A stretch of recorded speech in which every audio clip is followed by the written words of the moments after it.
ಕೆಲವೊಂದು ಸ್ಟೂಡೆಂಟ್ಸು ತುಂಬ ಚೆನ್ನಾಗಿ ಓದ್ತಾರೆ, ಎಲ್ಲ ಸಬ್ಜೆಕ್ಟಲ್ಲೂ ಪಾಸ್ ಆಗ್ತಾರೆ. ಕೆಲವೊಂದು ಸ್ಟೂಡೆಂಟ್ಸ್ ಅಂದರೆ ಪರ್ಟಿಕ್ಯುಲರ್ ಸಬ್ಜೆಕ್ಟಲ್ಲಿ ಮಾತ್ರ ಅವ್ರಿಗೆ ಪಾಸ್ ಆಗೋ ಏನೋ ಮೆಂಟಲಿಟಿ ಇರುತ್ತೆ, ಬೇರೆ ಸಬ್ಜೆಕ್ಟಲ್ಲಿ ಲೋ ಇರ್ತಾರೆ. ಯಾಕೆ ಅವ್ರಿಗೆ ಆ ಪ್ರಾಬ್ಲಮ್ ಆಗ್ತಿರುತ್ತೆ? ಕಾನ್ಸಂಟ್ರೇಟ್ ಮಾಡಲ್ವಾ ಅಥವಾ ಯಾವ ರೀತಿ? ಇಲ್ಲ, ಆ ಬ್ರೈನ್ ಅವ್ರಿಗೆ ಆ ಥರ ವರ್ಕ್ ಆಗ್ತಾ ಹ್ಮ್, ಇರುತ್ತೆ. Hmm, see like left brain, right brain ಅಂತೆಲ್ಲ ಓಹೋ, ಇರುತ್ತಲ್ವಾ. ಆ ಥರನೂ ಇದೆಯಾ? ಓಕೆ, ಹಾಂ ಹಾಂ. ಸೊ ಅವ್ರ ಬ್ರೈನಲ್ಲಿ ಯಾವ side of the brain is stronger, hmm hmm. On that basis it will helpful for there studies. But ಆ ಥರ ಇದ್ದವರು ಹೇಗೆ ಫೇಸ್ ಮಾಡಬೇಕು ಈ ಥರ ಪ್ರಾಬ್ಲಮ್ಗಳನ್ನು? ಅಂದರೆ ಒಂದು ಸಬ್ಜೆಕ್ಟಲ್ಲಿ ಚೆನ್ನಾಗಿ, ಇವಾಗ ಇಂಗ್ಲೀಷು ಅಥವಾ ಕನ್ನಡ ಅದರಲ್ಲಿ ತುಂಬ ಚೆನ್ನಾಗಿ ಚೆನ್ನಾಗಿ ಮಾಡ್ತಾರೆ. ಮ್ಯಾಥ್ಸು, ಸೈನ್ಸು ಅಥವಾ ಬೇರೆ ಯಾವುದೋ ಒಂದು ಹಿಂದಿನೋ ಯಾವುದೋ ಒಂದು ಸಬ್ಜೆಕ್ಟು ಅದರಲ್ಲಿ ಅವ್ರು ಲೋ ಇರ್ತಾರೆ. ಅದನ್ನು ಅವ್ರು ಹೇಗೆ ಪಿಕಪ್ ಮಾಡ್ಕೊಬೇಕು? ಪಿಕಪ್ ಅನ್ನೋದಕ್ಕಿಂತ ಬೇಸಿಕ್ ಲೆವೆಲಲ್ಲಿ ಮಾತ್ರ ಮಾಡೋಕ್ಕಾಗತ್ತೆ ಅವ್ರಿಗೆ. ನೀವು ಇವಾಗ ಹಿಂದಿ ಅಂತ ಹೇಳಿದ್ರಿ, ಹಿಂದಿ ಸುಮಾರು ಜನ ಮಕ್ಳು ಕಷ್ಟನೇ. ಎಸ್. ಅವ್ರಿಗೆ ಅದನ್ನು ಬೇಸಿಕಲ್ಲಿ ಮಾಡಿಸೋದು ತುಂಬ ಕಷ್ಟ ಇರುತ್ತೆ. ಅವರನ್ನು ಜಸ್ಟ್ ಪಾಸ್ ಮಾಡೋ ಥರ ನಾವು ಪ್ರಿಪೇರ್ ಮಾಡೋದು ಬೇಕಾದ ಸಂದರ್ಭಗಳು ಸುಮಾರು ಬಂದಿದೆ. ಮತ್ತು ಈಗ ಇಂಟ್ರೊಡ್ಯೂಸ್ ಮಾಡ್ದಂಗೆ ಮಧು ಬಂಗಾರಪ್ಪ ಅವರು ಲೈಕ್ ಇದನ್ನು ಗ್ರೇಡ್ಗೆ ಮಾಡಿಬಿಟ್ಟಿದ್ದಾರೆ, ಪರ್ಸೆಂಟೇಜ್ ಬೇಡ ಅಂತ ಹೇಳಿ ಅಥವಾ ಮಾರ್ಕ್ಸ್ ಬೇಡ ಅಂತ ಹೇಳಿ. ಸೊ ಓಕೆ, ಕೆಲವು ಮಕ್ಕಳಿಗೆ ಅದು ಅವಶ್ಯಕತೆ ಇತ್ತು, ಯಾಕೆಂದರೆ ಥರ್ಡ್ ಲ್ಯಾಂಗ್ವೇಜ್ ನಮ್ಮ ಸ್ಲೋ ಲರ್ನರ್ಸ್ಗೆ ಥರ್ಡ್ ಲ್ಯಾಂಗ್ವೇಜ್ ಎಕ್ಸಾಮ್ಷನ್ಸು ಸಹ ಕೊಡಿಸ್ತೀವಿ ನಾವು.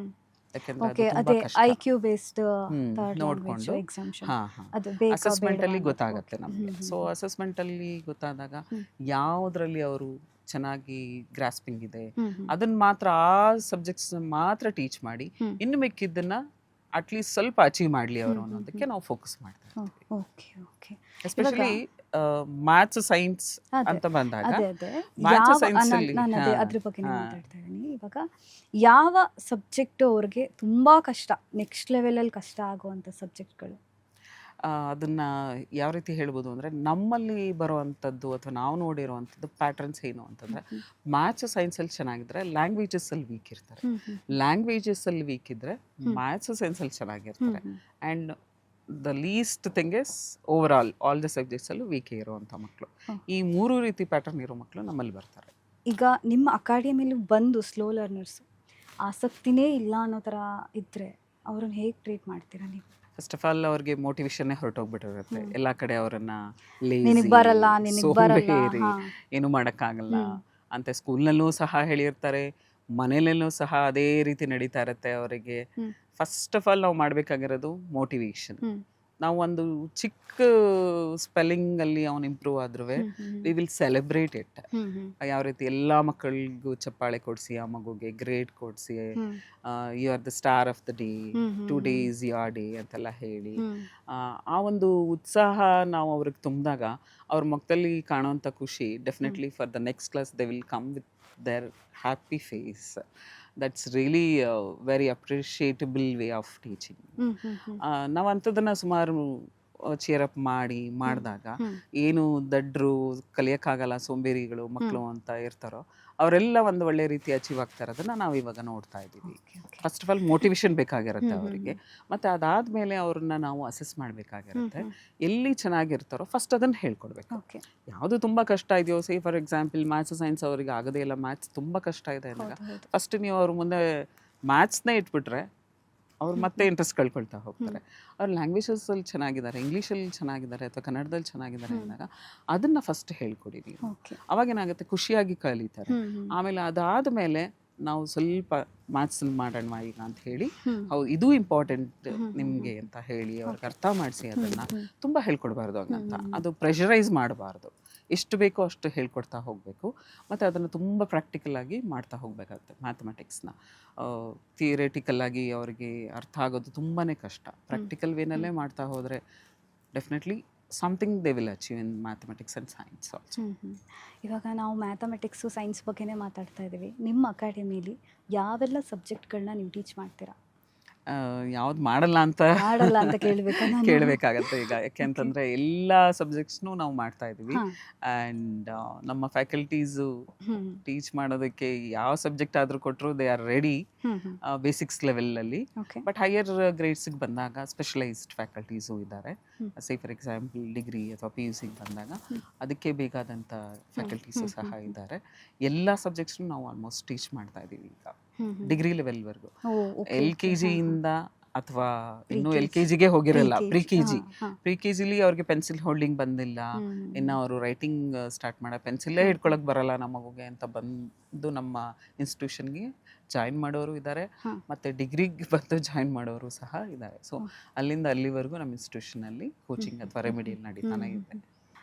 ಇವರು ತುಂಬ ಅಂದರೆ ಸ್ಕೂಲಲ್ಲಿ ಓದ್ತಾರೆ, ಏನೋ ಮನೆಯಿಂದ ಕಳಿಸ್ತಾರೆ, ನಾನು ಹೋಗಬೇಕು ಸ್ಕೂಲಿಗೆ ಓದಬೇಕು, ಬಟ್ ಅವ್ರಿಗೆ ಗೊತ್ತಿರಲ್ಲ ಅವ್ರಿಗೆ ಬೇರೆ ಏನೋ ಕ್ರಿಯೇಟಿವಿಟಿಲಿ ಅವ್ರಿಗೆ ಇಂಟ್ರೆಸ್ಟ್ ಇರುತ್ತೆ ಓದೋದಕ್ಕಿಂತ ಹೆಚ್ಚಾಗಿ. ಹೌದು, ಆ ರೀತಿ ಮಕ್ಕಳನ್ನ ಯಾವ ರೀತಿ ಪುಷ್ ಮಾಡಬೇಕು, ಹೌದು. ಅಥವಾ ನಾವು ಓದೋದ್ರ ಕಡೆ ಸ್ವಲ್ಪನಾದರೂ ಇಂಟ್ರೆಸ್ಟ್ ಬರಲಿ, ಯಾಕಂದರೆ ಎಜುಕೇಷನ್ ಎಷ್ಟು ಮುಖ್ಯ ಅನ್ನೋದು ಗೊತ್ತಿದೆ. ಸೊ ಅಂಥವ್ರನ್ನ ಹೇಗೆ ಪುಷ್ ಮಾಡಬೇಕು? ನಾವು ಅದನ್ನು ಪೇರೆಂಟ್ಸ್ ಹತ್ರ ಮಾತಾಡ್ತೀವಿ. ಅವ್ರಿಗೆ ಸ್ಪೋರ್ಟ್ಸ್ ಎಲ್ಲ ಅಥವಾ ಡ್ರಾಯಿಂಗಲ್ಲೋ ಕಲ್ಚರಲ್ಲೋ ಅವ್ರು ತುಂಬ ಚೆನ್ನಾಗಿದ್ದರೆ ಅದಕ್ಕೂ ಈಕ್ವಲ್ ಇಂಪಾರ್ಟೆನ್ಸ್ ಕೊಡಲೇಬೇಕು ನೀವು ಅಂತ ಹೇಳ್ತೀವಿ. ಯಾಕೆಂದರೆ ಮಕ್ಕಳನ್ನ ನಾವು ಅವರು ಇಷ್ಟಪಡುವಂಥ ಒಂದು ಸೆಕ್ಟರಲ್ಲಿ ನಾವು ಪುಷ್ ಮಾಡಿದಾಗ ಡೆಫಿನೆಟ್ಲಿ ಇದರಲ್ಲೂ ಸಹ ಅವರು ಇಂಟ್ರೆಸ್ಟ್ ತೋರಿಸ್ತಾರೆ. ಅಥವಾ ನಾವೇನು ಮಾಡ್ಬೋದು, ಇನ್ನೊಂದು NIOS ಸ್ಟ್ರೀಮ್ ಅಂತ ಇದೆ, that is particularly for sports students. ಅದನ್ನು ನಾವು ಒಂದು even for till after 8th you can join over there, or for 8th also you can join for the NIOS. ಅಲ್ಲಿ ಏನಾಗುತ್ತೆ ಅಂತಂದರೆ ನೀವು 1 ವರ್ಷಕ್ಕೆ ಇಷ್ಟೇ ಎಕ್ಸಾಮ್ ಬರೀಬೇಕು ಅನ್ನೋದೇನಿಲ್ಲ. 1 ವರ್ಷಕ್ಕೆ 1-2 ಸಬ್ಜೆಕ್ಟ್ಸ್ ಎಕ್ಸಾಮ್ಸ್ ಬೇಕಾದ್ರೂ ತೊಗೊಂಡು ಬರಿಬೋದು. ಯಾಕೆಂದರೆ ನೀವು ಸ್ಪೋರ್ಟ್ಸಿಗೆ ಹೋಗಬೇಕಾಗಿರುತ್ತೆ, ಬೇರೆ ಬೇರೆ ಊರಿಗೆ ಹೋಗಬೇಕಾಗಿರುತ್ತೆ, ಟೂರ್ನಮೆಂಟ್ಸ್ ಇರುತ್ತೆ ನಿಮಗೆ, ಅಥವಾ ನಿಮ್ಮದು ಕಲ್ಚರಲ್ ಆ್ಯಕ್ಟಿವಿಟೀಸ್ ಇದ್ದರೆ ನಿಮ್ಮ ಒಂದು ಎಕ್ಸಿಬಿಷನ್ಸ್ ಬೇರೆ ಬೇರೆ ಇದರಲ್ಲಿ ಸ್ಟೇಟ್ಸಲ್ಲಿ ನಡಿಬೋದು, ಅಥವಾ ಬೇರೆ ಬೇರೆ ಊರಲ್ಲಿ ನಡಿಬೋದು. ಆ ಥರದ್ದೆಲ್ಲ ಎಕ್ಸಿಬಿಷನ್ಸ್ ಎಲ್ಲ ಇರುವಾಗ the can't attend regular classes. ಅವಾಗ NIOS ತುಂಬ ಹೆಲ್ಪ್ಫುಲ್ ಆಗಿದೆ. ಇದ್ರ ಬಗ್ಗೆ ತುಂಬ ಜನಕ್ಕೆ ಗೊತ್ತಿಲ್ಲ, NIOS ಸ್ಟ್ರೀಮ್ ಇದೆ, ಮತ್ತು ಅದಕ್ಕೂ ಸಹ ನಮ್ಮಲ್ಲಿ ಕೋಚಿಂಗ್ ಇದೆ, ನಾವು ಅದನ್ನು ಸಹ ಮಾಡ್ತೀವಿ. ಓಕೆ, ಅಂದರೆ ಇವಾಗ ಈ ಸೀರಿಯಲ್ ಆಗಿರ್ಬೋದು, ಯಾವುದೋ ಡಾನ್ಸ್ ಕ್ಲಾಸ್ ಹೇಳ್ಕೊಡೋದಾಗಿರ್ಬೋದು, ಆ್ಯಕ್ಟಿಂಗ್ ಆಗಿರ್ಬೋದು, ಇಂಥವರೆಲ್ಲ ನಾವು ಕೇಳಿದ್ರೆ, ಯಾರಾದರೂ ಕ್ವಶನ್ಸ್ ಕೇಳಿದ್ರೆ ನಾವು ಓದ್ಕೋತಾನೆ ಇದನ್ನು ಕ್ಯಾರಿ ಮಾಡ್ತಿದ್ದೀವಿ ಅಂತಾರೆ. ಅವ್ರಿಗೆ ಎಷ್ಟು ಕಷ್ಟ ಆಗ್ಬೋದು? ಅದು ಕಷ್ಟ ಆಗುತ್ತಾ? ಯಾವ ರೀತಿ? ಇಲ್ಲ, ಕಷ್ಟ ಅಂತ ಏನಿಲ್ಲ, depends on there grasping power also of course. ಕೊನೆಯಲ್ಲಿ ಅವ್ರಿಗೇನು ಎಕ್ಸಾಮಿಗೆ ಬೇಕಾಗಿರುವಂಥ ಪ್ರಿಪ್ರೇಷನ್ಸ್ ಏನಿದೆ ಅದನ್ನು ಮಾಡಿಕೊಂಡು ಅವರು ಮಾಡ್ತಾ ಹೋಗ್ಬೋದು, ಜೊತೆಗೇನೆ ಎರಡನ್ನೂ ಮಾಡ್ತಾ ಹೋಗ್ಬೋದು. ಅಥವಾ NIOS ತೊಗೊಂಡ್ರು ಅವ್ರಿಗೆ ಇನ್ನೂ ಈಸಿ ಆಗುತ್ತೆ. ಅವಾಗ ಬರ್ಡನ್ ಆಫ್ ಎಕ್ಸಾಮಿನೇಷನ್ ಅನ್ನೋದು ಇರೋದಿಲ್ಲ. Any time they can take the exam. Like ಈಗ ಮೇಯ್ನ್ ಆಗಿ ಡಾಕ್ಟರ್ ಶ್ರೀಲೀಲಾ ಅವರೇ ಡಾಕ್ಟರ್ ಕೋರ್ಸ್ನ ಓದ್ಕೋತಾನೆ ಇವಾಗ ಅವ್ರು ಏನು ಕ್ಲಿಯರ್ ಕೂಡ ಮಾಡ್ಕೊಂಡ್ರು, ಆಕ್ಟಿಂಗ್ ಅಲ್ಲೂ ಇದ್ದಾರೆ, ಡಾಕ್ಟರ್ ಆಗೂ ಇದ್ದಾರೆ. ಸೊ ಅವ್ರಿಗೆ ಅಂದ್ರೆ ಡಾಕ್ಟರ್ ಕೋರ್ಸ್ ಮಾಡೋದೇ ಅಷ್ಟು ಕಷ್ಟ ಇದೆ. ಸೊ ಅವ್ರಿಗೆ ಎಷ್ಟು ಕಷ್ಟ ಆಗಿರ್ಬೋದು. ಈ ತರದವ್ರಿಗೆ ಮಾಡ್ಬೋದು ಅವರು ಕರೆಸ್ಪಾಂಡಿಂಗ್ ಅಥವಾ ಯಾವ ವೇಲ್ ಮಾಡ್ಬೋದು? ಎರಡರಲ್ಲೂ ಮಾಡ್ಬೋದು. ಲೈಕ್ ಡಾಕ್ಟರ್ ಕರೆಸ್ಪಾಂಡಿಂಗಲ್ಲಿ ಬರದೇ ಇರ್ಬೋದು, ಬಟ್ NIOS ಅಲ್ಲೂ ಸಹ ಮಾಡಿರುವಂಥದ್ದು ಎಕ್ಸಾಂಪಲ್ಸ್ ನೀವು ಹೇಳಿದಂಗೆ ಶಿವಲೀಲಾ ಇರ್ಬೋದು, ಅಥವಾ ಶ್ರೀಲೀಲಾ ಇರ್ಬೋದು, ಅವರದೆಲ್ಲನೂ ಅವ್ರು ಮಾಡ್ಕೊಳ್ಬೋದು, ಏನೂ ತೊಂದರೆ ಆಗೋದಿಲ್ಲ. ಯಾಕೆಂದರೆ ಅಷ್ಟು ಅಕಾಮಿಡೇಷನ್ಸ್ ಇದೆ ಗೌರ್ಮೆಂಟಿಂದ, ಬಟ್ ಅದು ಅವೇರ್ನೆಸ್ ಇಲ್ಲ ಇಲ್ಲಿ ಜನಗಳಿಗೆ, ಅದ್ರ ಬಗ್ಗೆ ಗೊತ್ತಿಲ್ಲ ಅಷ್ಟೇ. ಯಾವ ರೀತಿ ನಾವು ತೊಗೊಂಡು ಹೋದರೆ ಎರಡರಲ್ಲೂ ನಾವು ಬ್ಯಾಲೆನ್ಸ್ ಮಾಡ್ಕೋಬೋದು ಅನ್ನೋದ್ರ ಬಗ್ಗೆ ಅವೇರ್ನೆಸ್ ಇಲ್ಲ, ಅದನ್ನು ಕ್ರಿಯೇಟ್ ಮಾಡಬೇಕಾಗತ್ತೆ. ಸೊ ಈ ಥರ ಎಕ್ಸಾಂಪಲ್ಸ್ ನೋಡಿದಾಗ may be parents will get the knowledge of. ಹೌದು. ಎಕ್ಸಾಮಲ್ಲಿ ಫೇಲ್ ಆಗೋ ಭಯ ಆಗಿರ್ಬೋದು, ಬರೆಯೋಕ್ಕೆ ಬರದೇ ಇರೋದು, ಓದೋಕ್ಕೆ ಬರದೇ ಇರೋದು, ಇಂಥವ್ರಿಗೆ ಹೇಗೆ ಎನ್ಕರೇಜ್ ಮಾಡ್ತೀರಾ? ಅವ್ರನ್ನ ಹೇಗೆ ಆ ಒಂದು ಇಂಟ್ರೆಸ್ಟಿಗೆ ತರಿಸ್ಬೋದು ನೀವು? ಫಸ್ಟ್ ಆಫ್ ಆಲ್ ಅವ್ರಿಗೆ ನಾನು ಆವಾಗಲೇ ಹೇಳ್ದಂಗೆ ನಿಮಗೆ ಮೋಟಿವೇಶನ್ ಅನ್ನೋದು ತುಂಬ ಇಂಪಾರ್ಟೆಂಟ್ ಆಗಿರುತ್ತೆ. ಮತ್ತು ಅವ್ರು ಯಾವ ವೇನಲ್ಲಿ ಕಲಿತಾರೆ ಅನ್ನೋದನ್ನು ಅರ್ಥ ಮಾಡ್ಕೋಬೇಕು. ಎಲ್ಲರಿಗೂ ಹೇಳ್ದಂಗೆ ನೀನು ಸ್ಪೆಲ್ಲಿಂಗ್ ಬರಲ್ಲ, ಒಂದು 20 ಸರಿ ಬರಿ, 50 ಸರಿ ಬರಿ, ಅಥವಾ ಅದನ್ನು ಬಾಯ್ ಹೆಟ್ ಮಾಡು, ಆ ಥರ ಹೇಳ್ತಾ ಹೋದರೆ ಡೆಫಿನೆಟ್ ಆಗಿ ಅವ್ರು ಕಲಿಯೋದಿಲ್ಲ. ಅದೇ ರೀತಿ ನಾವು ಮಾಡಿದ್ರೆ ಅವ್ರನ್ನ ಅಪ್ರೋಚ್ ಮಾಡೋ ರೀತಿ ನಾವು ತಿಳ್ಕೊಬೇಕು. ಈ ಮಗುಗೆ ಯಾವ ರೀತಿ ಹೇಳ್ಕೊಟ್ರೆ ಕಲಿಯುತ್ತೆ. ನಮ್ಮ ಒಂದು ಇನ್ಸ್ಟಿಟ್ಯೂಷನಲ್ಲಿ ಅಥವಾ ಆ್ಯಸ್ ಅ ಸ್ಪೆಷಲ್ ಎಜುಕೇಟರ್, ಎಲ್ಲ ಸ್ಪೆಷಲ್ ಎಜುಕೇಟರ್ಸು ಮಾಡೋದು ಇದೇ ಕೆಲಸನೇ. ಏನು ಅಂತಂದರೆ, ಈಗ ಟೇಬಲ್ಸ್, ನಾನು ಒಂದು ಎಕ್ಸಾಂಪಲ್ ಕೊಡ್ತೀನಿ ನಿಮಗೆ. ಟೇಬಲ್ಸ್ ಅಂತ ಬಂದಾಗ 2 1s are 2, 2 2s are 4, ಅದನ್ನೆಲ್ಲನೂ ಬಾಯ್ ಮಾಡು, ಅಥವಾ ನಾನು ನೀವು ಎಲ್ಲ ಮಾಡಿದ ಹಾಗೇನೆ ಬಾಯ್ ಮಾಡ್ಕೊಳ್ತಾ ಇದ್ದೋ, ಬರಿತಾ ಇದ್ದೋ, ಎಲ್ಲ ಆ್ಯಡ್ ಅಪ್ ಮಾಡ್ಕೊಳ್ತಾ ಇದ್ದೋ, ಬರ್ಕೊಂಡು ಹೋಗ್ತಾ ಇದ್ದೋ. ಬಟ್ ನಮ್ಮಲ್ಲಿ ಬಂದಾಗ ನಾವೇನು ಮಾಡ್ತೀವಿ ಅಂದರೆ ಫ್ಲ್ಯಾಶ್ ಕಾರ್ಡ್ಸ್ ಅಂತ ಮಾಡ್ತೀವಿ. ಫ್ಲ್ಯಾಶ್ ಕಾರ್ಡ್ಸ್ ಅಂದರೆ KG ಶೀಟಲ್ಲಿ ಅದನ್ನು ಕಟ್ ಮಾಡಿ ಅದನ್ನು ಕಲರ್ಫುಲ್ ಆಗಿ ಬರಿತೀವಿ ನಾವು. 2 1s are 2 ಅನ್ನೋದನ್ನು ಸ್ಕೆಚ್ ಪೆನ್ಸಲ್ಲೋ ಅಥವಾ ಇನ್ನು ಒಂದು ಕಲರ್ಫುಲ್ ಪೆನ್ಸಿಲಲ್ಲೋ ಬರೆದು ಆನ್ಸರ್ಸ್ನ ಸಪ್ರೇಟ್ ಇನ್ನೊಂದು ಫ್ಲ್ಯಾಶ್ ಕಾರ್ಡಲ್ಲಿ ಬರಿತೀವಿ. ಅದನ್ನು ಅವ್ರು ಏನು ಮಾಡಬೇಕು, ಅದನ್ನು ಅರೇಂಜ್ ಮಾಡಬೇಕಾಗತ್ತೆ ಟೇಬಲ್, ಕ್ರಿಯೇಟಿವಿಟಿ, ಅದನ್ನು ಅರೇಂಜ್ ಮಾಡಬೇಕು. ಮತ್ತು ಆನ್ಸರ್ಸ್ನ ನಾವು ಪಕ್ಕದಲ್ಲಿ ಇಟ್ಟಿರ್ತೀವಿ. ಫಸ್ಟ್ ನಾವು ಹೇಳ್ಕೊಡ್ತೀವಿ 2 1 2 ಈ ಥರ ಪಕ್ಕದಲ್ಲಿ ಇಡು, ಇದು ಆನ್ಸರ್ ಇದಕ್ಕೆ ಅಂತ. ಅದನ್ನೆಲ್ಲ ತೋರಿಸಿ ಅವ್ರಿಗೆ ಅದನ್ನು ಮತ್ತೆ ಜಂಬಲ್ ಮಾಡ್ತೀವಿ ಅದನ್ನೆಲ್ಲ. ಮತ್ತೆ ಇವಾಗ ನೀನು ಅರೇಂಜ್ ಮಾಡು ಅಂತ ಹೇಳ್ತೀವಿ. ನೀವು 2 1 ಇಂದ 2 10s ಅವರೆಗೆ ನನ್ನ ಮಗು ಕಲ್ತ್ಬಿಡುತ್ತೆ ಅಂದರೆ ನೋ, ಅದಾಗೋದಿಲ್ಲ. Again you have to shorten it ಅಂತಂದರೆ 2 1 ಇಂದ 2 5s ಅವರೆಗೆ ಮಾತ್ರ ಕಲಿಯೋಕ್ಕಾಗುತ್ತೆ ಕೆಲವು ಮಕ್ಕಳಿಗೆ. ಎಟ್ ಎ ಟೈಮ್ 2 10s ಅವರೆಗೆ ಅವ್ರು ಕಲಿಯೋಕ್ಕಾಗೋದೇ ಇಲ್ಲ. ಆವಾಗ ಅದನ್ನು ಶಾರ್ಟ್ ಮಾಡಿ ಅಥವಾ ಈಕ್ವಲ್ ಆಗಿ ಡಿವೈಡ್ ಮಾಡಿ, ಇಲ್ಲ ಇನ್ನೂ ಆಗಲ್ಲ ಅಂತ ಅಂದಾಗ 2 1 ಇಂದ 2 3s ಅವರೆಗೆ ಫಸ್ಟ್ ಅದನ್ನ 3 ಪಾರ್ಟ್ಸ್ ಮಾಡ್ಕೊಳ್ಳೋ ಅಂಥದ್ದು. ನೀನು ನೋಡು ಇಷ್ಟು ಕಲ್ತಿದ್ಯಾ, ನೆಕ್ಸ್ಟ್ ಇದನ್ನು ಕಲಿಬೋದು ನೀನು ಅಂತ ಹೇಳಿ ಅದನ್ನೆಲ್ಲ ಅರೇಂಜ್ ಮಾಡಿಸಿ, ನೀವು ಕಲ್ಸೋಕ್ಕೆ ಆಗಲ್ಲ, ನನ್ನ ಮಗುಗೆ ಟೇಬಲ್ಸೇ ಬರ್ತಾ ಇಲ್ಲ ಅಂತ ಒದ್ದಾಡ್ತಿರೋ ಮಕ್ಕಳಿಗೆ ನಾವು 2 ಇಂದ 10 ಟೇಬಲ್ಸ್ವರೆಗೆ ಈ ಮೆಥಡ್ ನೀವು ಯೂಸ್ ಮಾಡಿಕೊಂಡು ಮತ್ತೆ ಬೋರ್ಡಲ್ಲಿ ಬರಿತೀವಿ. ನಾವು ಬರೆಯಲ್ಲ, ಮಕ್ಕಳು ಬರೀತಾರೆ ಹೋಗ್ಬಿಟ್ಟು. ಅದನ್ನ ಅರೇಂಜ್ ಮಾಡಿಸ್ಬೇಕು ಅಲ್ಲಿ ಬೋರ್ಡಲ್ಲಿ ಹೋಗಿ. ಯಾಕಂದ್ರೆ ಬೋರ್ಡ್ ಅಂದರೆ ಟೀಚರೇ ಬರೆಯೋದು, ಮಕ್ಕಳು ಬರೆಯೋದೇ ಇಲ್ಲ ಅನ್ನೋದು ಒಂದು ಮಕ್ಕಳಲ್ಲಿ ಇರುತ್ತೆ. ಆ ಬೋರ್ಡ್ನ ನಿಮಗೆ ಅಂತ ಕೊಟ್ಬಿಟ್ಟಾಗ they will be very happy. They will go and write on the board and practice it on the board. ಅದನ್ನು ಫ್ಲ್ಯಾಶ್ ಕಾರ್ಡ್ಸಲ್ಲಿ ಅರೇಂಜ್ ಮಾಡಿ ಮತ್ತೆ ಅದನ್ನು ಬೋರ್ಡ್ ಮೇಲೆ ಬರೀತಾರೆ ಹೋಗಿ. ಆ ಒಂದು ಸ್ಪೀಡ್ ಏನಿದೆ, it's a very drastic improvement ಅಂತ ಅನ್ನೋದನ್ನು ನಾವು ನೋಡ್ಬೋದು. Within 1 week we could achieve it. ಅದನ್ನು ಆಗಿರೋದು ನಾವು ನೋಡಿದ್ವಿ ನಮ್ಮ ಇನ್ಸ್ಟಿಟ್ಯೂಷನಲ್ಲಿ. ತುಂಬ ಚೆನ್ನಾಗಿ ಕಲಿತಾರೆ ಈ ಥರ ಎಲ್ಲ ಕಲಿಸ್ತಾ ಹೋದಾಗ. ಸ್ಕೂಲಲ್ಲಿ ರಜೆಗಳು ತುಂಬ ಬರೋದ್ರಿಂದ ಲೆಸನ್ಗಳನ್ನ ಕೆಲವೊಮ್ಮೆ ಕಂಪ್ಲೀಟ್ ಮಾಡೋಕ್ಕಾಗಲ್ಲ, ಅಥವಾ ಟೀಚರ್ಸ್ಗಳ ಲೇಸಿನೆಸ್ನಿಂದ ಆಗಿರ್ಬೋದು, ಆ ಥರ ರೀತಿಲೂ ಕಂಪ್ಲೀಟ್ ಮಾಡೋಕ್ಕಾಗಲ್ಲ. ಆ ಟೈಮಲ್ಲಿ ಒಂದೇ ದಿನದಲ್ಲಿ 2 ದಿನದ ಕ್ಲಾಸನ್ನು ಮಾಡಿದ್ರೆ ಮಕ್ಕಳು ಮೈಂಡಿಗೆ ಎಷ್ಟು ಪ್ರೆಷರ್ ಆಗುತ್ತೆ. ತುಂಬಾ ಪ್ರೆಷರ್ ಆಗುತ್ತೆ. ಏನು ಕಲ್ತಿರೋದಿಲ್ಲ ಅವರು. ಆ್ಯಕ್ಚುಲ್ ಆಗಿ ಏನೋ ಟೀಚರ್ ಪಾಠ ಮಾಡಿದ್ರು ಮುಗೀತು, ಕ್ವಶನ್ ಆನ್ಸರ್ ಕೊಟ್ಟರು, ಕಲ್ತ್ಕೊಳ್ತಾ ಇದೀವಿ. ಆದರೆ ಎಕ್ಸಾಮ್ ಟೈಮಲ್ಲಿ ತುಂಬ ಕಷ್ಟ ಆಗುತ್ತೆ. ಆವಾಗ ಅದನ್ನೆಲ್ಲ ಮತ್ತೆ ರಿಫ್ರೆಶ್ ಮಾಡುವಂಥ ಕೆಲಸ ಅಥವಾ ಅದನ್ನು ಕರೆಕ್ಟಾಗಿ ಕಾನ್ಸೆಪ್ಟ್ನ ಅರ್ಥ ಮಾಡೋ ಕೆಲಸ ನಮ್ದಾಗ ಬರುತ್ತೆ. ಮತ್ತೆ ಅದನ್ನು ನಾವು ಮತ್ತೆ ಏನು ಫುಲ್ ಎಲ್ಲನೂ ಮಾಡ್ತಾ ಕೂತ್ಕೊಳ್ಳೋದಕ್ಕೆ ನಾವು ಸ್ಕೂಲ್ ಟೈಮಿಂಗ್ಸ್ ನಮ್ಮ ಹತ್ರ ಇರೋದಿಲ್ಲ. We have only 1.5 hour or 2 hours ಆ ಥರ ಇರುತ್ತೆ. ಒಂದೊಂದು ಸಬ್ಜೆಕ್ಟ್ಗೂ ನಾವು ಅಷ್ಟು ಟೈಮ್ ಜಾಸ್ತಿ ಏನು ಕೊಡೋದಕ್ಕಾಗೋದಿಲ್ಲ. ಸೊ ಅಷ್ಟರಲ್ಲೇ ನಾವು ಎಷ್ಟು ಮೈಂಡ್ ಮ್ಯಾಪಲ್ಲೋ ಅಥವಾ ಫ್ಲೋ ಚಾರ್ಟಲ್ಲೋ ಅಥವಾ ಅದನ್ನು ಶಾರ್ಟನ್ನಾಗಿ ಬರೀ ಕಾನ್ಸೆಪ್ಟ್ ಮಾತ್ರನೇ ಅರ್ಥ ಮಾಡಿಸಿ ಅವರಿಗೆ ಅದನ್ನು ಹೇಳ್ಕೊಟ್ಟಾಗ ಡೆಫಿನೆಟ್ಲಿ ಏನೂ ಕಲಿದೆ ಬಿಡೋದಕ್ಕಿಂತ ಇಷ್ಟನ್ನು ಕಲ್ತ್ಕೊಂಡು ಎಷ್ಟು ಬೇಕೋ ಎಕ್ಸಾಮ್ ಪಾಯಿಂಟ್ ಆಫ್ ವ್ಯೂ ಇಂದ ಎಷ್ಟು ಕಲಿಸ್ಬೋದು ಅಷ್ಟನ್ನು ಕಲಿಸಿ ರೆಡಿ ಮಾಡಿರ್ತೀವಿ ನಾವು. ಈ ಥರದ್ದು ಪ್ರತಿ ವರ್ಷ ನಡೆಯುತ್ತೆ ಎಂಡ್ ಆಫ್ ದಿ ಅಕಾಡೆಮಿಕ್. ಆದರೂ ಕೂಡ ಟೀಚರ್ಸ್ ಲೇಸಿನೆಸ್ನಿಂದ ಮಕ್ಕಳ ಲೈಫಿಗೆ ಕಷ್ಟ ಆಗುತ್ತಲ್ವಾ? ಖಂಡಿತ. ಸೊ ಹಾಗಾಗಿ ಆ ಥರದ ಟೀಚರ್ಸಿಗೆ ನೀವೇನು ಹೇಳಕ್ಕೆ ಅದನ್ನೆಲ್ಲ ಮಾಡಬಾರ್ದು. Being as a educator teachers ಅಂದರೆ ಈಗ ಟೀಚರ್ಸ್ ಅಂದ್ರೇ ಅವ್ರಿಗೊಂದು ನಾವು ಶ್ರೇಷ್ಠವಾದ ಸ್ಥಾನ ಕೊಟ್ಟಿರ್ತೀವಿ, ಅಂದರೆ ಗುರುಗಳ ಸ್ಥಾನ ಕೊಟ್ಟಿರ್ತೀವಿ.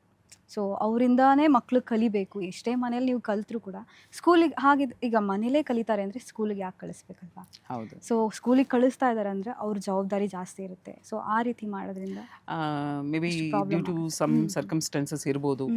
ನಮ್ಮ ಇದರಲ್ಲಿ ಇಂಡಿಯನ್ ಇದರಲ್ಲಿ ರಜೆಗಳು ಜಾಸ್ತಿ, ಪ್ರತಿಯೊಂದು ಹಬ್ಬಕ್ಕೂ ತುಂಬ ರಜೆಗಳು ಜಾಸ್ತಿ, ನಿಮಗೆ ಗೊತ್ತಿರೋ ಹಾಗೆ. ಅಥವಾ ಆಲ್ ಆಫ್ ಎ ಸಡನ್ ಏನೋ ಒಂದು ಇನ್ಸಿಡೆಂಟ್ ನಡೆದಾಗ ನ್ಯಾಷನಲ್ ಹಾಲಿಡೇ ಅಥವಾ ಸ್ಟೇಟ್ ಹಾಲಿಡೇ ಅನ್ನೋದು ತುಂಬಾ ಇದೆ. ಮತ್ತು ಈಗಿನ ಸಿಲೆಬಸ್ ಏನಾಗಿದೆ, CBSE ಇರ್ಬೋದು, ಸ್ಟೇಟ್ ಇರ್ಬೋದು, ICSE ತುಂಬ ವ್ಯಾಸ್ಟ್. ನಾವು ಓದಂಗೆಲ್ಲ ತುಂಬ ಸ್ಮಾಲ್ ಲೆಸನ್ಸ್ ಎಲ್ಲ ಅವ್ರಿಗಿಲ್ವೇ ಇಲ್ಲ. ಒಂದು ಲೆಸನ್ ಅಂದರೆ ಒಂದು 20 ಪೇಜ್ ಇರುತ್ತೆ ಪಾಪ ಮಕ್ಕಳಿಗೆ. ಜೊತೆಗೆ ಆ ಟೀಚರ್ಸಲ್ಲೂ ಸಹ ನಾವು ಅವ್ರನ್ನ ಮಾಡಲಿಲ್ಲ ಅನ್ನೋದಕ್ಕಿಂತ ಅಷ್ಟನ್ನು ಕವರ್ ಅಪ್ ಮಾಡೋದು ಅವ್ರಿಗೂ ಒಂದು ಚಾಲೆಂಜೇ. ಆ್ಯಕ್ಚುಲಿ ಹೇಳೋದಾದರೆ ತುಂಬಾ ಚಾಲೆಂಜ್ ಇರುತ್ತೆ. Within that span of duration of months ಇರ್ಬೋದು, ಅವ್ರ ಪೀರಿಯಡ್ ಬರೋದ್ರಲ್ಲಿ ಅವರು ಇಷ್ಟನ್ನೂ ಕಲಿಸ್ಬೇಕಾಗಿ ಬರುತ್ತೆ ಅಥವಾ ಮುಗಿಸ್ಬೇಕಾಗಿ ಬಂದಿರುತ್ತೆ ಪೋರ್ಷನ್ಸ್ನ. ಮತ್ತು ಅವರು ರಿವಿಷನ್ ಸಹ ಕೊಡಬೇಕಾಗಿರುತ್ತೆ. ಸ್ಕೂಲಿಂದ ಹೇಳಿರ್ತಾರೆ ಮ್ಯಾನೇಜ್ಮೆಂಟಿಂದ ರಿವಿಷನ್ ಇಷ್ಟು ಮಾಡಬೇಕು, ಮತ್ತು ರಿವಿಷನ್ ಬರ್ಸ್ಬೇಕು, ಮತ್ತು ಟೆಸ್ಟ್ಗಳನ್ನ ಕೊಡಬೇಕು. ಟೆಸ್ಟ್ ಇದ್ದಾಗ ಮತ್ತು ಅವ್ರು ಕವರ್ ಅಪ್ ಮಾಡೋಕ್ಕಾಗಲ್ಲ ಪೋರ್ಷನ್ಸ್ನ. ಎಕ್ಸಾಮ್ಸ್ ಇರುತ್ತೆ, ಹಾಲಿಡೇಸ್ ಇರುತ್ತೆ, ಮತ್ತು ಅವ್ರ ಪರ್ಸ್ನಲ್ ಲೀವ್ಸ್ ಇರುತ್ತೆ. ಇದನ್ನೆಲ್ಲ ನೋಡಿದಾಗ ಕವರ್ ಅಪ್ ಮಾಡೋದು ಅವ್ರಿಗೂ ಒಂದು ಚಾಲೆಂಜೇ. ಈಗಿನ ಎಜುಕೇಷನ್ ಅನ್ನೋದು ಎಲ್ರಿಗೂ challenge, not only for students, even for the educators also it's challenge. But it's finally sufferer ಬಂದು ಸ್ಟೂಡೆಂಟ್ಸ್ ಆಫ್ ಕೋರ್ಸ್. ಕಷ್ಟ ಇದೆ, ಅದನ್ನ ಬ್ಯಾಲೆನ್ಸ್ ಮಾಡ್ಕೊಂಡು ಮಾಡೋ ಅಂಥದ್ದು ಅವ್ರಿಗೂ ಒಂದು ಚಾಲೆಂಜ್ ಆಗೇ ಉಳ್ಕೊಳ್ಳುತ್ತೆ ಹೊರತು ಅವ್ರನ್ನ ಬ್ಲೇಮ್ ಅನ್ನೋದಕ್ಕಿಂತ it's A challenge for them ಅಷ್ಟೇ. ನಿಮ್ಮ ಅಕಾಡೆಮಿಲಿ ಇದುವರೆಗೂ ಎಷ್ಟು ಬ್ಯಾಚ್ಗಳನ್ನು ರನ್ ಮಾಡಿದ್ದೀರಾ? ಎಷ್ಟು ವರ್ಷದಿಂದ ಈ ಒಂದು ಅಕಾಡೆಮಿನ ನಡೆಸ್ಕೊಂಡು ಬಂದಿದ್ದೀರಾ? ಎಷ್ಟು ಸಕ್ಸಸ್ಫುಲ್ ಆಗಿ ರನ್ ಆಗಿವೆ ಬ್ಯಾಚ್ಗಳು? 2015 ಸ್ಟಾರ್ಟ್ ಮಾಡಿದ್ದು ಹ್ಮ್. ನಾವು ಇದನ್ನ ಹ್ಮ್. ಪ್ರಾಪರ್ ಆಗಿ ಸ್ಟಾರ್ಟ್ ಮಾಡಿ. ಹ್ಮ್. ನಾನು 2010 ನಂದು ಸ್ಪೆಷಲ್ ಎಜುಕೇಷನ್ ಮುಗಿಸಿದ್ದು. ಹ್ಮ್. ಅದಾದ ನಂತರ ಒಂದು ನನ್ನ ಮಕ್ಕಳು ಚಿಕ್ಕವರಿದ್ದರು, ಸೊ ನಾನು ಇದನ್ನೆಲ್ಲ ಇನ್ಸ್ಟಿಟ್ಯೂಷನ್ ಎಲ್ಲ ಸ್ಟಾರ್ಟ್ ಮಾಡೋಕ್ಕಾಗಿರಲಿಲ್ಲ. ಹ್ಮ್. ಸೊ 2015 ಸ್ಟಾರ್ಟ್ ಮಾಡಿ ಆಲ್ಮೋಸ್ಟ್ 10 years ಆಯ್ತಾ ಹ್ಮ್. ಬಂತು. ಹ್ಮ್. ಈಗ 11th ಇಯರಲ್ಲಿ ಓ. ಆಲ್ಮೋಸ್ಟ್ ಇದ್ದೀವಿ. ಹಾ. ಸೊ ಇವಾಗ ತುಂಬ ಅಚೀವ್ ಆಗಿರುವಂಥ ಸ್ಟೋರೀಸ್ ಇದೆ. ಮತ್ತು ನನ್ನ ಮಲ್ಲೇಶ್ವರಂ ಬ್ರ್ಯಾಂಚ್ ಓಪನ್ ಮಾಡಬೇಕಾಗಿ ಬಂದಿದ್ದು ನನ್ನ ಒಂದು ಸ್ಟೂಡೆಂಟ್ ಇನ್ಸ್ಪಿರೇಷನಿಂದ, ಅಫ್ಕೋರ್ಸ್ ಮೈ ಫ್ಯಾಮಿಲಿ ಸಪೋರ್ಟಿಂದ. ಹ್ಮ್. ಹ್ಮ್. ಹ್ಮ್. ಬಟ್ ಅವನು ನನ್ನಲ್ಲಿ ಬಂದಾಗ 10th ಸ್ಟ್ಯಾಂಡರ್ಡ್ಗೆ, ಇವಾಗ ಸೆಕೆಂಡ್ PUC ಮೊನ್ನೆ ರಿಸಲ್ಟ್ಸ್ ಬಂತು, ಒಂದು ಕ್ಲಿಯರ್ ಆಯಿತು. ಹ್ಮ್. ಸೊ ಅವನು 10th ಇದ್ದಾಗ, ಈಗ 2 ವರ್ಷದ ಹಿಂದೆ ಬಂದಾಗ ಅವನು ತುಂಬ ಸ್ಟ್ರಗಲಲ್ಲಿದ್ದ, ಪಾಸ್ ಆಗೋದೇ ಇಲ್ಲ ಅಂತ ಅವರು ಪೇರೆಂಟ್ಸ್ ನಮ್ಮ ಹತ್ರ ಬಂದರು. ಹ್ಮ್. ಹ್ಮ್. ಆವಾಗ ಅವನಿಗೆ ಏನು ನೆಸೆಸಿಟಿ ಇದೆ, ಅವನು ಓದೋದ್ರಲ್ಲಿ ಏನು ಸ್ಲೋ ಲರ್ನರ್ ಆಗಿರಲಿಲ್ಲ, ಹ್ಮ್. ಹ್ಮ್. ಬಿಹೇವಿಯರಲ್ ಇಶ್ಯೂಸ್ ಇತ್ತು. Okay. C it is different kind of a slow learning ಇರ್ಬೋದು, ಹ್ಮ್. ಅಥವಾ ಅಫೆಕ್ಟೆಡ್ ಟು ದಿ ಎಜುಕೇಷನ್. ಆ ಥರ ಅವನ ಬಿಹೇವಿಯರಿಂದ ಅದು ಅವನ ಎಜುಕೇಷನ್ಗೆ ಅಫೆಕ್ಟ್ ಆಗ್ತಾ ಇತ್ತು. ಬಾರ್ನ್ ಆ್ಯಂಡ್ ಬ್ರಾಟ್ ಅಪ್ ಏನಿರುತ್ತೆ, ಹ್ಮ್. ಮನೆ ಎನ್ವಿರಾನ್ಮೆಂಟ್ ಏನಿರುತ್ತೆ, ಎಲ್ಲನೂ ಒಂದು ರೀತಿ ಎಜುಕೇಷನ್ಗೆ, ಮಕ್ಕಳ ಎಜುಕೇಷನ್ಗೆ ಅಫೆಕ್ಟ್ ಆಗುತ್ತೆ ಅನ್ನೋದು ಈ ಒಂದು ಎಕ್ಸಾಂಪಲ್ಲಿ ನಾವು ಅರ್ಥ ಮಾಡ್ಕೋಬೋದು. Hmm. It was so stubborn. ಅಂದರೆ ತುಂಬ ನಾವು ಹೇಳಿದ ಮಾತು ಏನೂ ಕೇಳ್ತಾ ಇರಲಿಲ್ಲ. ಹ್ಮ್. ನಮ್ಮಲ್ಲಿ ಅಡ್ಮಿಷನ್ ಮಾಡ್ಕೊಳ್ಬೇಕು ಅಂತ ಬಂದಾಗ ಅಸಿಸ್ಟ್ ಮಾಡೋಕ್ಕೆ ನಾವು ಒಂದು ಟೀಚರ್ನ ಕಳಿಸಿದಾಗ, hmm. She was so scared of him. Like ಅವ್ನು ನಾನು ಪಾಠ ಮಾಡೋಕ್ಕಾಗದೇ ಇಲ್ಲ, ಅವನು ಆ ಹ್ಮ್. ರೀತಿ ಇದ್ದಾನೆ, ಅವನ ಬಿಹೇವಿಯರ್ ಆ ರೀತಿ ಇದೆ ಅಂತ ಅವರು 5 ಯಾಕೆ ಆ ನಿಮಿಷದಲ್ಲಿ ರೀತಿ? ಬಂದ್ಬಿಟ್ರು. ಯಾಕೆಂತಂದರೆ ಮನೆ ವಾತಾವರಣ ಇರ್ಬೋದು, ಅಥವಾ ಅವ್ನು ಬೆಳೆದಂಥ ಪರಿಸರ, ಆ ಒಂದು ನೇಚರು, ಹ್ಮ್. ಅದನ್ನು ಅವ್ರದ್ದು ತಮ್ಮದೇ ಆದಂಥ ಕೆಲವು ಗುಣಗಳು ಇರುತ್ತೆ. ಅದನ್ನು ಯಾರೂ ಕರೆಕ್ಟಾಗಿ ಇದನ್ನು ಅರ್ಥ ಮಾಡಿಸಿ ಅವನಿಗೆ ಹೇಳಿರಲ್ಲ. ಹ್ಮ್. ಈ ಥರ ಇದ್ದರೆ ಹಿಂಗಾಗತ್ತೆ, ಈ ಥರ ಮಾಡಬಾರ್ದು. ಅಥವಾ ಕೆಲವು ಮಕ್ಕಳಿಗೆ ಏನಾಗುತ್ತೆ ಅಂತಂದರೆ, ಮನೇಲಿ ನೀವು ಎಷ್ಟೇ ಹೇಳಿದ್ರೂ ಅವ್ರಿಗೆ ಅರ್ಥ ಆಗಲ್ಲ. ಹೊರಗಡೆ ಒಬ್ರು ಕೌನ್ಸಿಲರು ಅಥವಾ ಸ್ಪೆಷಲ್ ಎಜುಕೇಟರ್ಸ್ ನಮ್ಮಂಥವ್ರು ಹ್ಮ್. ಹೇಳಿದಾಗ ಅವ್ರಿಗೆ ಅದನ್ನು ಬೇರೆ ರೀತಿಲಿ ನಾವು ಹೇಳ್ತೀವಿ, ಹ್ಮ್. ಆವಾಗ ಚೆನ್ನಾಗಿ ಅರ್ಥ ಆಗುತ್ತೆ. Hmm. And they will move forward to their education. ಅದೇ ಥರ ಒಂದು ಇನ್ಸಿಡೆಂಟ್ ಆಯಿತು ನಮ್ಮಲ್ಲೂ ಸಹ. ಸೊ ಈ ಒಂದು 10-11 ವರ್ಷ ಜರ್ನಿಲಿ ಅದು ಒಂದು ಒಳ್ಳೆ ಎಕ್ಸ್ಪೀರಿಯನ್ಸಸ್ ಅಂತನೂ ಸಹ ನಾನು ಹೇಳ್ಬೋದು ನಿಮಗೆ. ಹ್ಮ್. ಹ್ಮ್. ಹ್ಮ್. ಅವನು ಆ ಥರ ಬಂದಾಗ ಅವನನ್ನು ಅಸೆಸ್ ಮಾಡಿ ನಾವು ಹ್ಮ್. ಅವನ ಬಂದಿರೋದೇ ಹೆಚ್ಚು ಇಲ್ಲಿಗೆ ಅನ್ನೋ ಥರ ಅವ್ನು ಬಂದಿದ್ದು ನಮ್ಮ ಇನ್ಸ್ಟಿಟ್ಯೂಷನ್ಗೆ. ಓಕೆ. ಪೇರೆಂಟ್ಸು ಒತ್ತಾಯದ ಮೇಲೆ ಬಂದ, ಅದು ಹಾ. 10th ಬೋರ್ಡ್ ಎಕ್ಸಾಮು ಅಂತ ಹೇಳ್ಕೊಂಡು ಅವನು ಬಂದ. ಹ್ಮ್.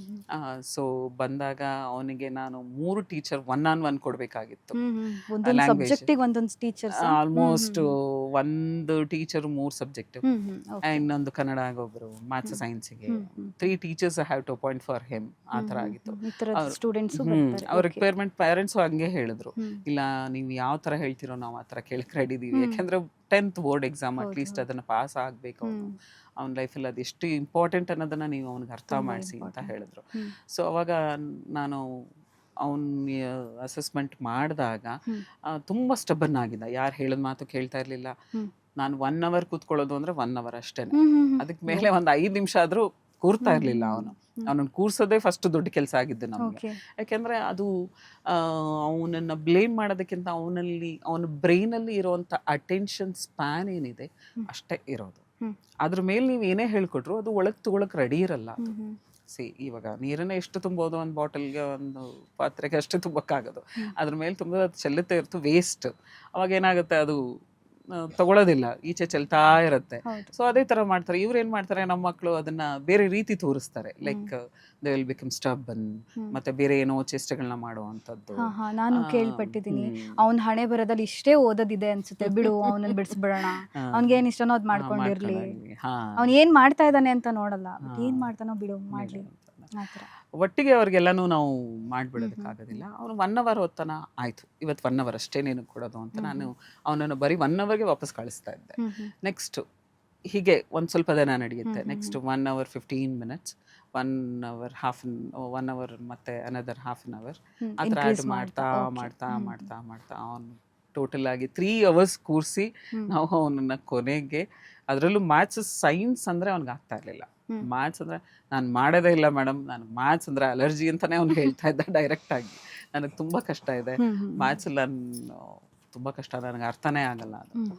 ಆವಾಗಲೇ ಹೇಳ್ದಂಗೆ ನಾನು ಈಸಿಯೆಸ್ಟ್ ಕಾನ್ಸೆಪ್ಟ್ಸ್ ಏನಿದೆ ಅದರಲ್ಲಿ ಅದನ್ನು ಮಾತ್ರ ಪಿಕ್ ಮಾಡಿಕೊಂಡು ನಾವು ಅದನ್ನು ಚೆನ್ನಾಗಿ ಅವನಿಗೆ ತರೋ ಮಾಡಿಸಿ ರಿವಿಷನ್ಸ್ ತುಂಬ ಅದರಲ್ಲೇ ಕೊಟ್ಟು ಅಟ್ಲೀಸ್ಟ್ ಹಿ ಕುಡ್ ಪಾಸ್ ಅನ್ನೋದನ್ನು ನಾವು ಮೈಂಡಲ್ಲಿ ಇಟ್ಕೊಟ್ಟು, ಬಟ್ ಅವನಿಗೆ ಹೇಳ್ತಾ ಇರಲಿಲ್ಲ ನಾವು ಅದನ್ನು ಇದನ್ನು ಮಾಡಬೇಕು, ಇದನ್ನು ಇಷ್ಟನ್ನೇ ಮಾಡು ಸಾಕು ಅಂತ ಹೇಳ್ತಾ ಇದ್ದವು ಅಷ್ಟೇ. ಸೊ ಅದನ್ನೆಲ್ಲ ಮಾಡಿಸಿ ಸಂಡೇಸು ಕರೆಸ್ಬೇಕಾಗಿತ್ತು, ಯಾಕೆ ಅಂತಂದರೆ ಅಷ್ಟು ಚಾಲೆಂಜ್ ಕೇಸ್ ಅದು ನನಗೆ.